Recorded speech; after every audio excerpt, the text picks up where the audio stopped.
এই যে আজকে আপনার ভূখণ্ডের উপরে যে আঘাত আসতেছে, এই ভূখণ্ডকে রক্ষা করাও আপনার ইমানই দায়িত্ব। কেননা যদি আজকে আপনি আপনার ভূখণ্ডকে রক্ষা করতে না পারেন, তাহলে আপনি আপনার মায়ের ইজ্জতকে হেফাজত করতে পারবেন না।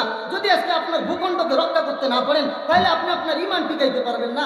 আমার ওস্তাদদের কাছে শুনেছি, যখন মায়ানমার থেকে এই নির্যাতিত মুসলিমগুলো আসছিল, মায়ানমারের নির্যাতিত এই মজলুম যুবকরা আমাদের বাংলাদেশের আলেমদের কাছে কান্না করতে করতে বলেছিল, হুজুর, আমি আমার মায়ের ইজ্জতকে বাঁচাইতে পারি নাই, আমি ওই জালেমদের থেকে আমার নিজের জানটা নিয়ে আমি বাংলাদেশে পাড়ি জমাইছি, কিন্তু আমার বোনের ইজ্জতকে রক্ষা করতে পারি নাই। আমার সামনে আমার মেয়েকে ধর্ষণ করে শহীদ করা হয়েছে, আমি তাকে আমার মেয়েকে বাঁচাইতে পারি নাই, আমি নিজেকে আত্মরক্ষা করে বাংলাদেশে আসছি।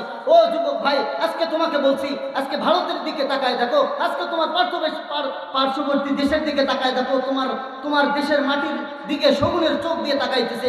যদি আজকে তুমি জাগ্রত না হও, যদি তোমার ভূখণ্ডকে রক্ষা করতে না পারো, তাহলে তুমি তোমার ইমান টিকাইতে পারবে না। যদি তোমার ভূখণ্ড তাদের হাতে চলে যায়, তোমাকে গোলামীর দাসত্বে বন্দিত হইতে হবে। যদি তোমার ভূখণ্ড তাদের কাছে চলে যায়, তাহলে তুমি তোমার ইমান টিকাইতে পারবে না, তোমার মায়ের ইজ্জত বাঁচাইতে পারবে না, তোমার বোনের ইজ্জত বাঁচাইতে পারবে না, তোমার মেয়ের ইজ্জত বাঁচাইতে পারবে না, সবার ইজ্জত শেষ হয়ে যাবে। তোমার সামনে তোমার মেয়েকে ধর্ষণ করবে, বাঁচাইতে পারবে না। এজন্য যুবক ভাই, একবার জাগ্রত হইছো, শেখ হাসিনার মতো এরকম নরপশু বাংলাদেশ থেকে পালাইছে, তোমাকে আরেকবার জাগতে হবে। এই জাগরণের পর বাংলাদেশে কোনো সুদখোর থাকবে না, কোনো সুদখোর মসজিদের কমিটি হইতে পারবে না, কোনো সুদখোর মাহফিল কমিটি হইতে পারবে না, কোনো চাঁদাবাজ আল্লাহ তাআলার কোরআনের মাহফিলে বাধা দিতে পারবে না। আরেকবার তোমাকে জাগ্রত হইতে হবে।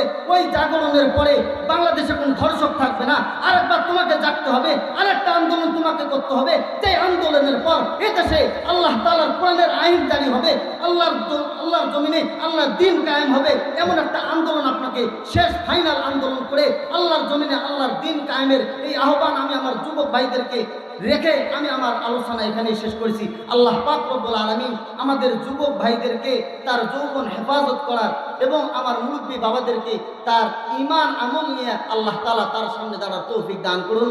আমিন ওয়া আখিরু দাওয়ানা আলহামদুলিল্লাহি রাব্বিল আলামিন।